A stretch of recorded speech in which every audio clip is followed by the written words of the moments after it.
Most people believe that diabetes can only be caught by a blood test. You go to your doctor, the lab work comes back, and that's when you find out. I understand why people think that. For years, that's what most patients told me too. My name is Dr. Ethan Parker, and I've been practicing medicine for over 20 years. And what I've learned, what I see confirmed in my office every single week, is that your body starts warning you about high blood sugar long before any lab result ever would. And the very first place your body speaks up, your feet. The reason I'm making this video today is because of how many patients I've seen walk into my office, or worse, walk into an emergency room, who had every warning sign for months, sometimes years, and never knew what they were looking at. Today I'm going to change that for you. Just last month, I sat down with a patient, a 67-year-old man, retired, healthy lifestyle, felt fine. He came in for a routine checkup. But before we did any blood work, I asked him about his feet. He told me, "My feet have been a little numb for a while. I figured it was just age." He had 4 of the 9 signs I'm going to show you today. His fasting blood sugar came back at 214. He was diabetic and had been for over 2 years without knowing it. So today, I want to show you exactly what I showed that patient. 9 signs that were already on his feet, and on millions of feet right now, that almost nobody recognizes for what they are. For each one, I'll tell you what most people assume it is, what's actually happening inside your body, and one simple daily habit that can protect you. The American Diabetes Association estimates that 1 in 5 Americans with diabetes don't even know they have it. That's over 8 million people walking around right now with a silent condition, quietly damaging their nerves, their kidneys, their vision, and yes, their feet. The good news, a $12 blood test can catch this early. But first, you need to know what to look for. So let's get into it. Sign number 1 is something almost every patient has already experienced, and every single one of them has explained it away. Tingling, numbness, that pins and needles feeling in the feet. My patients almost always tell me, "Dr. Parker, my foot just falls asleep sometimes. I was sitting with my legs crossed." And yes, that happens to everyone occasionally. But I always ask them, is this happening regularly without a clear reason? Because if the answer is yes, we need to talk about what's actually going on. Frequent recurring numbness or tingling in the feet, what doctors call peripheral neuropathy, is one of the earliest signs that blood sugar has been elevated for some time. The extra sugar in your bloodstream begins attacking the outer protective layer of your nerves. It's a slow process, which is exactly why most people miss it. I use this analogy with my patients all the time. Think of your nerves like electrical wires. Every wire has a plastic coating around it. That coating is what allows the signal to travel cleanly from your brain to your foot. When blood sugar stays high, it's like an acid slowly eating through that coating. The wire still works for a while, but the signals start getting fuzzy. And that fuzziness, that's the tingling you feel. According to the American Diabetes Association, peripheral neuropathy affects nearly 50% of people with diabetes. It is the single most common complication, and it almost always starts in the feet. Which means right now tens of millions of Americans are experiencing this tingling and writing it off as nothing. Don't be one of them. My daily recommendation for every patient over 60, a 20 to 30-minute walk every single day. Not a jog, a walk. Movement is the best thing you can do to keep blood flowing to your feet and protect those nerve endings. And start reducing added sugar in your diet today. Not next month, today. Sign number 2, and this one my patients describe as the most distressing of all, because it doesn't hit them during the day. It hits them at night when they're alone and trying to sleep, and there is nothing to distract from it. A lot of my patients chalk this up to being on their feet all day, or the summer heat, or just fatigue, and sometimes that's exactly what it is. But when a patient tells me their feet feel like they're on fire, especially at night when they're lying down, I take that very seriously. Burning in the soles of the feet, particularly at night, is a classic early sign of diabetic neuropathy. What's happening is this. The nerves in your feet have been damaged by excess sugar, and now they're sending incorrect signals to your brain. Your brain receives a heat message even though nothing hot is touching your foot. The nerves are misfiring. Think of it like a fire alarm with a faulty sensor. The building isn't on fire, but the alarm is going off anyway because the sensor is damaged. Your nervous system is doing the same thing. The burning isn't coming from outside your body. It's coming from inside damaged nerve tissue that is crying out for help. Research published in the journal Diabetescare found that burning foot pain is one of the first reported symptoms in patients later diagnosed with type 2 diabetes, often presenting 1 to 3 years before formal diagnosis. 2 habits I recommend for this one. First, drink at least 8 glasses of water a day.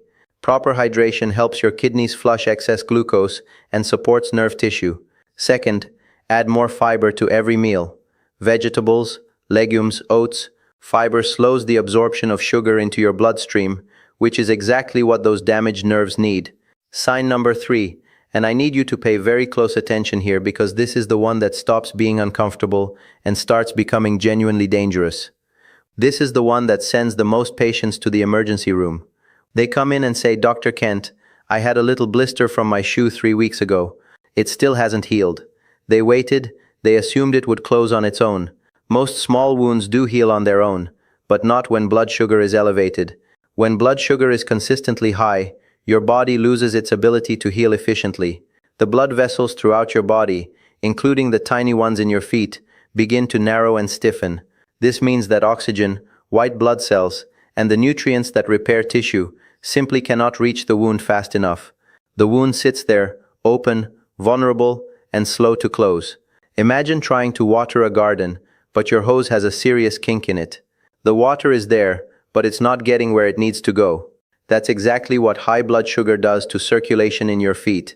The healing ingredients exist in your blood, and they just can't reach the wound. And an open wound that won't close is an infection waiting to happen. The Centers for Disease Control reports that diabetic foot ulcers are the leading cause of non-traumatic lower limb amputations in the United States, over 100,000 per year. Almost all of them were preceded by a small wound that was ignored. After your bath or shower tonight, sit down and look at both feet carefully. Look between every toe. Look at your heels. If you see any cut, blister, or broken skin, clean it with mild soap and water. Apply an antiseptic and cover it. And if it hasn't improved in 48 hours, call your doctor. Not next week. 48 hours. Sign number 4. And this one is hiding in plain sight. Most people walk past it every single day without realizing what they're looking at. It's visible. It's been there. And almost nobody connects it to blood sugar. Patients see their feet turning darker or more reddish, and they tell me, "I think it's just sun damage," or "I've always had dark skin on my ankles." And that may be true, but there is a specific pattern of discoloration, particularly around the ankles, that I look for when assessing blood sugar risk. When circulation is compromised by high blood sugar, the lower legs and feet don't receive enough fresh oxygenated blood. The skin changes color as a result. You may see darkening deep red or even a bluish tint around the ankles. This is your skin telling you that blood flow to that region is inadequate. In some patients, the skin also becomes thinner and more fragile in those areas. Another sign that the tissue is not being properly nourished. I always explain it to patients this way. Think of your blood as a delivery truck carrying oxygen and nutrients. Your feet are at the end of the longest delivery route in your body, further from your heart than any other part. When the roads narrow because of damaged blood vessels, the deliveries stop arriving on time. The skin, starved of fresh oxygen, changes color. It's a distress signal you can see with your own eyes, if you know what you're looking for. A study in the Journal of the American Academy of Dermatology found that these skin changes are detectable on average 18 months before a formal diabetes diagnosis. The daily habit here, 5 minutes of ankle circles, toe raises, and calf stretches every morning. Even that small amount of movement gets blood flowing into your feet. And if you can't exercise, elevating your feet slightly while you sit can make a meaningful difference. Sign number 5, and this one surprises my patients the most because it looks completely harmless. In fact, most people have had it for years and never once connected it to blood sugar. "Dr. Kent, my heels crack every winter. It's just dry skin." I hear that constantly. And yes, that's extremely common. But when your heels are cracking badly in the middle of summer, or no moisturizer seems to help no matter how much you use, that's a completely different story. Diabetes affects the autonomic nerves, the ones that control automatic functions you never have to think about. One of those functions is regulating moisture and sweat in the skin. When these nerves are damaged, the sweat glands in your feet stop working properly. Your feet lose their natural moisture from the inside out. No amount of lotion fixes the root cause. Think of your skin like a wall that needs to stay sealed. When those autonomic nerves are damaged, the mortar between the bricks starts crumbling. cracks appear, and those cracks in the skin of your feet are not just cosmetic, they are open doors for bacteria and infection. In a foot with poor circulation, that infection can become very serious very quickly. I have had patients come in with cracks so deep in their heels they were bleeding, and they told me they had been putting lotion on it for 2 years with no result. That's not a skin problem, that's a nerve problem. The American Podiatric Medical Association identifies chronic hard-to-treat heel cracking as a significant indicator of autonomic neuropathy in seniors, a condition directly linked to long-term elevated blood sugar. And autonomic neuropathy is not a minor inconvenience. It is a sign that the nervous system is under serious stress. Moisturize your feet every single night before bed. A good lotion or pure coconut oil works well. Apply to the sole and heel thoroughly, but never apply moisturizer between your toes. That trapped moisture breeds fungal infection. And drink 8 glasses of water daily. Your skin needs hydration from the inside as much as the outside. I want to pause here for just a moment. We've been through 5 signs so far, and I want to ask you something directly. Have you noticed any of these signs in yourself or in someone you love? A spouse, a parent, a sibling? If the answer is yes, even one sign, go to the comments section right now and type the word yes. Just yes. Capital letters. That's all I need. I read every single comment on this channel. Everyone, if you have a question, ask it. If you're concerned, tell me. That's why I created this channel. Not to talk at you, but to talk with you. And if you're finding this useful, hit the like button right now. It takes 1 second, and it tells YouTube to show this to more seniors who need it. Alright, let's keep going. Sign number 6. And this one is more serious than most people realize, because it's not just about your feet, it's about what's happening to your kidneys at the same time. Almost everyone I've seen with this tells me, I sit at my desk all day, or I stand on my feet at work. Occasional swelling from activity is normal. I want to be clear about that. But if your feet and ankles are consistently swollen and you're leaving deep sock marks every evening, that changes the picture. High blood sugar affects the kidneys. Then the kidneys control your body's fluid balance. When kidney function is impaired by years of elevated glucose, fluid accumulates in the lowest part of your body, your feet and ankles. This swelling, called edema, is a sign that your body's filtration system is under stress. Think of your kidneys as the filtration plant for your body. Every drop of blood passes through them to be cleaned. When high blood sugar damages those filters, the system backs up and excess fluid has nowhere to go except downward. Gravity does the rest. The fluid pools in your ankles. You press your finger into the swollen area, and the indentation stays there for a few seconds. That's called pitting edema, and it is not something to ignore. The National Kidney Foundation reports that diabetic kidney disease affects approximately 1 in 3 adults with diabetes, and lower extremity edema is frequently the first visible sign that kidney function is being compromised. When you rest, elevate your feet above the level of your heart, even a few inches on a pillow. This helps pull that accumulated fluid back toward the center of your body and reduce sodium in your diet. Salt causes your body to retain water, which makes edema significantly worse. Read labels. Many canned and processed foods are loaded with sodium, and if the swelling is new, persistent, or getting worse, please bring it to your doctor's attention at your next visit. Don't wait for it to become a bigger problem. Sign number 7 is the one I see most often misdiagnosed. Men especially, and by the time they find out what it actually is, they've been living with it and masking it for years. The majority of my senior patients are male, and what I hear almost without exception is this. I've been taking ibuprofen for the foot pain for months. I figured it was arthritis, maybe an old sports injury. I've heard this story dozens of times, and sometimes that's exactly right. But sometimes the pain has a completely different origin, one that ibuprofen will never touch. When nerves are damaged by chronic high blood sugar, they don't always go quiet. Sometimes they become hyperactive. Instead of going numb, they start firing random intense signals your brain interprets as severe pain. Patients describe it as stabbing, an electric shock, or a hot needle through the foot. This happens most often at night when there are no other sensory distractions. Think of a car alarm damaged in a fender bender. Every few minutes it starts screaming for no reason. Nobody is breaking into the car. The alarm is just broken. That's what a damaged nerve does. It sends alarm signals to your brain when nothing is actually happening. The pain is completely real, but its source is nerve dysfunction, not injury. And taking ibuprofen doesn't fix a damaged nerve. What it does is mask a signal your body is desperately trying to send you. And masking signals is the last thing you want to do when your nerves are asking for help.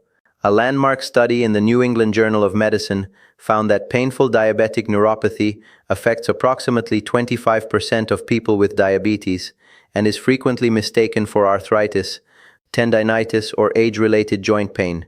Every morning, 5 minutes of gentle foot and ankle stretching before you get out of bed.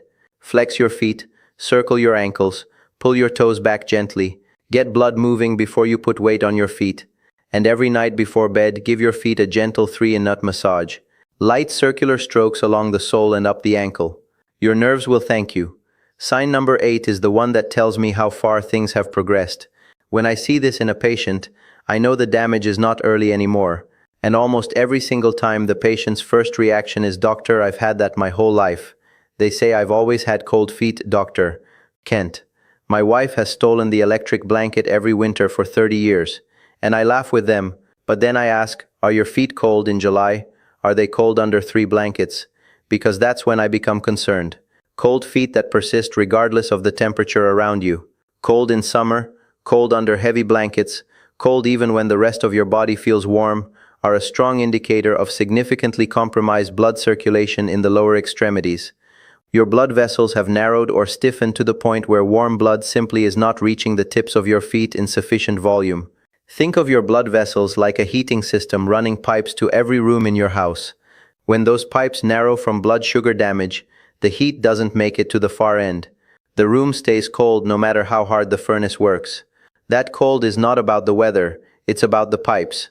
The American Heart Association identifies peripheral artery disease caused by narrowed blood vessels as affecting over 8 million Americans, with diabetes being the single largest risk factor.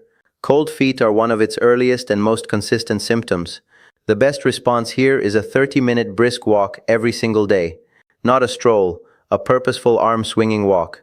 This forces blood circulation into the feet and lower legs, strengthens blood vessel walls, and over time can reverse some of the early narrowing. Start with 10 minutes if 30 feels like too much. The important thing is to start today. Sign number 9. And this is the one almost nobody ever talks about. The one I have never seen covered in a patient brochure. The one most people walk right past, including many doctors. But once you know it, you will never unsee it. And I almost never have to bring it up, because patients rarely notice it themselves. But during a foot exam, when I look at the lower legs and the tops of the feet, sometimes there's a visible absence of hair in those areas. The patient looks down and says, "Ha, I never noticed that." And that is exactly the problem. It's a quiet sign, easy to miss, but it matters. Hair follicles need a steady supply of blood and oxygen to function. When circulation is significantly impaired by long-standing elevated blood sugar, the follicles in your feet and lower legs slowly stop receiving what they need. Over time, they stop producing hair entirely. That hair loss is a visible marker of blood vessel damage that's been progressing in many cases for years. Think of hair follicles like small plants in a garden. When the irrigation pipe narrows or blocks, the plants don't die immediately. They just gradually stop growing. The absence of growth is your body sending a message about your blood vessel health. A message you can see every time you look at your legs. Research published in Diabetes, Obesity, and Metabolism found that hair loss on the lower extremities correlates significantly with peripheral vascular disease in diabetic patients, a reliable and frequently overlooked sign that physicians are specifically trained to check for. Right after this video, look at your lower legs and the tops of your feet. If the hair is significantly thinner than the rest of your leg or absent entirely, schedule a blood glucose test this week. Not this month, this week. Approximately $12 at any certified lab covered by Medicare for most of you. $12 can change the entire trajectory of your health. We've covered a lot today. 9 signs, 9 chances to catch something before it catches you. And I want to be honest with you about something. One of the hardest parts of my job is sitting across from a patient who has had every single one of these signs for 2 years and is only just now finding out why. Not because they didn't care. They cared deeply. They just didn't have the information. You now have that information, and I want you to do one thing with it. Just one thing. Tonight before you go to bed, sit down and look at your feet. Take 30 seconds. Look at the skin. Look between the toes. Feel for numbness. Check for any wound that shouldn't be there. 30 seconds. That's all I'm asking. And if you see or feel anything on this list, please call your doctor tomorrow. Not next week, tomorrow. Because the earlier you catch this, the more completely it can be managed in most cases through a change in diet, a daily walk, and a conversation with your doctor. You worked hard for the life you have, for your independence, your health, your ability to do what you love. Don't let something as manageable as blood sugar take any of that from you just because nobody told you what to look for. Now you know. If you found this useful, share this video on Facebook right now. Tag someone you care about and a family member, a friend, a neighbor. You might be giving them something they didn't know they needed. And if you want more conversations like this one, I post a new video every week on this channel. Topics that matter for your health after 60. Things I talk about with my patients that most people never hear outside a doctor's office. Subscribe and bring someone you love along with you. I'm Dr. Ethan Parker. Stay aware, stay proactive, and take care of those feet. I'll see you next week.